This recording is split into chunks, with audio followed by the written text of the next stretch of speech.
Welcome in, Husker Extra Two-minute Drill Thursday morning. Nebraska's wrapped up with practice for the week except for a walkthrough tomorrow. They get on the plane and head out to Boulder at some point tomorrow during the day. Obviously Colorado on Saturday. Scott Frost today talked about a bunch of different things, including he sort of liked the response from Cam Jurgens and actually thought that Jurgens blocked and in some senses played pretty well last week. Yeah, he liked basically everything but the snaps. Yeah. He said he's got some nasty to him. Said he's a smart kid. He's one of the toughest kids on the team, and he did block well. They moved the ball well when he was in there.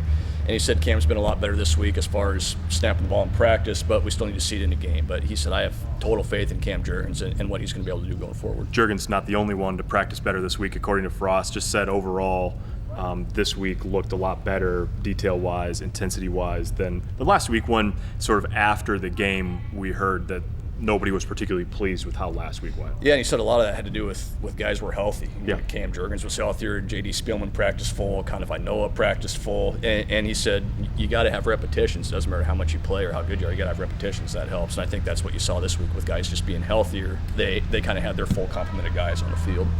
One spot where they may not still is kicker. Frost said they have a decision to make, especially if Barrett Pickering can't go.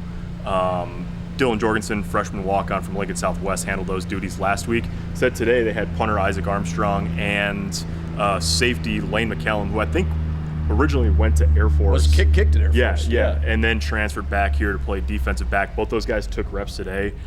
Both of them could be an emergency option or potentially could push Jorgensen for that role if Barrett Pickering can't go. So in a game that a lot of people think is going to be a close one, that could be an important spot. Could be a very important spot. Frost said they're going to probably take 80, maybe 81, kind of depending on injury situations, so that'll be something to watch too. They're not under any restrictions with the Big Ten for this road game since it's non-conference. They can take a few more guys if they want, but the whole roster will not be going to Boulder, Scott said. For Parker and the better-looking version of Steve, Chris, that's all for today. Check HuskerExtra.com for all the latest, and thanks for watching.